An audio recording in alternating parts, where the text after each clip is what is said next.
કેમ છો મિત્રો? હવે નવરાત્રી સહિતના દિવાળી સુધી તહેવારો આવી રહ્યા છે અને દરેક સોસાયટીમાં નવરાત્રીનું ધામધૂમથી ઉજવણી થશે. પણ સૌથી મોટો પ્રોબ્લેમ અત્યારે સોસાયટીઓમાં એ છે કે સોસાયટીનું ફંડ છે એનો તહેવારોમાં ઉપયોગ કેવી રીતે કરવો. અને ઘણા બધા જે મેમ્બરો હોય છે એ સોસાયટીમાં આવી રીતે જે ફેસ્ટિવલ ફંડ છે એમાં ફાળો આપવાનો ઇનકાર કરી દેતા હોય છે, એના કારણે બબાલ થાય છે. તો આ રીલ એના માટે છે, તો વધુને વધુ શેર કરજો. તો આ બબાલો ના થાય એના માટે શું ઉપાય છે, તો એના માટે અમે રીલ બનાવી છે. તો વધુને વધુ તો ઉપાય નંબર 1 જાણી લો. ઉપાય નંબર 1 જાણી લો કે તમે જ્યારે સોસાયટીનું મેન્ટેનન્સ નક્કી કરો અને એમાં વધારો કરતા હો ત્યારે તમારે આ ફેસ્ટિવલ ફંડને ધ્યાનમાં રાખીને તમારે એમાં એ જે રકમ છે ઉમેરી દેવાની. ધારો કે દર મહિને 100 રૂપિયા કે 50 રૂપિયા સોસાયટીની જે સાઇઝ હોય એ પ્રમાણે ફેસ્ટિવલ ફાળાના પૈસા પહેલેથી જ ઉઘરાઈ લેવાના. એક તમારે ફેસ્ટિવલ ફંડ છે એનો ફોડ પાડવાની જરૂર નથી. પણ ધારો કે 800 રૂપિયા મેન્ટેનન્સ છે તો 900 કે 1000 રૂપિયા કરી નાખો, 1000 હોય તો 1100 રૂપિયા કરી નાખો.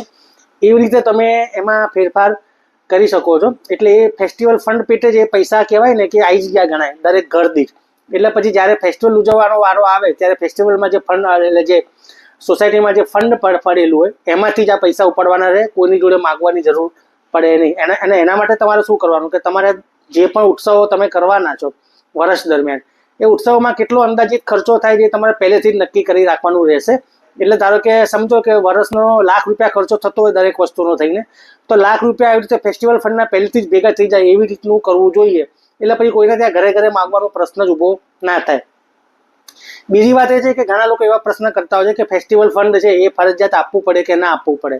તો મિત્રો, બોમ્બે હાઈકોર્ટનો જે તાજેતરમાં એક ચુકાદો આવ્યો છે કે જે 17 વર્ષના ગાળા પછી 17 વર્ષ સુધી કાનૂની જંગ ચાલ્યો હતો અને એ પછી એમાં ચુકાદો આવ્યો હતો. તો એ ચુકાદામાં એવું કહેવામાં આવ્યું છે કે ફેસ્ટિવલ ફંડ આપવું જોઈએ. પણ એ બોમ્બે હાઈકોર્ટનો ચુકાદો 17 વર્ષ સુધી કાનૂની લડત ચાલી હતી અને એવું કહેવામાં આવ્યું છે કે આ જે ફેસ્ટિવલ ફંડ છે સોસાયટીની જે કહેવાય ને કે ભાઈચારો, સુખાકારી અને આનંદ પ્રમોદની પ્રવૃત્તિ માટે જરૂરી છે, એટલે તમારે આપવું પડે. તો બોમ્બે હાઈકોર્ટના ચુકાદાનું જો તમે ધ્યાનમાં રાખો તો દરેકે ફેસ્ટિવલ ફંડ આપવું જોઈએ. હવે ત્રીજો પ્રશ્ન એવો આવે છે કે ભાઈ હું તો સિનિયર સિટીઝન છું, કે હું ત્યાં રહેતો કે રહેતી નથી, અથવા કે હું એવી બાબતોમાં માનતો નથી, મારે કોઈ ભાગ લેવો નથી, તો મારે ફંડ નથી આપવું. તો મિત્રો, જો તમને ફંડ ના આપો તો તમને કોઈ રોકી શકતું તો છે નહીં, પણ સોસાયટી એ બાબતમાં ઠરાવ કરી શકે છે. અને એ જે ફંડ ના આપનારા હોય એના જે પૈસા હોય એ તમે સોસાયટીમાં ઠરાવ પસાર કરીને ઉધાર કરી શકો છો મકાનના નામે. એટલે ધારો કે કોઈએ વર્ષનું 2500 રૂપિયા ફંડ નથી આપ્યું, તે જે ફ્લેટ નંબર કે બંગલા નંબર કે મકાન નંબર હોય એમાં તમે ઉધાર કરી શકો છો અને જે તે સમયે તમે એનું વ્યાજ સહિત વસૂલાત કરી શકો છો.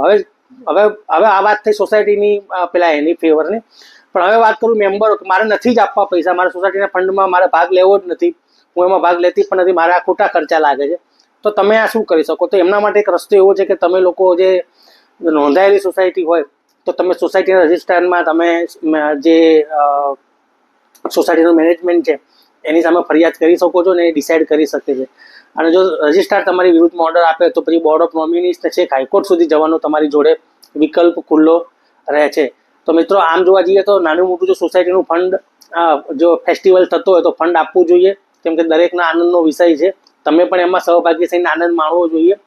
પણ ના માને તો આવા બધા રસ્તા છે અને સોસાયટીએ પહેલેથી જ આ બધું ફંડ ઉઘરાઈ લેવું જોઈએ. એટલે મેમ્બરો વચ્ચે કોઈ કલેશ વચ્ચે થાય નહીં અને તમામ સોસાયટી આનંદ પ્રમોદથી રહી શકે. જો તમને મારો વિડીયો ખૂબ સારો લાગ્યો હોય તો લાગતા વળગતા બધાને શેર કરજો અને મને ફોલો કરવાનું ભૂલતા નહીં. અને કોમેન્ટ કરજો કે તમારી સોસાયટીમાં ફેસ્ટિવલ ફંડ બાબતની શું બબાલ ચાલે છે. કોમેન્ટ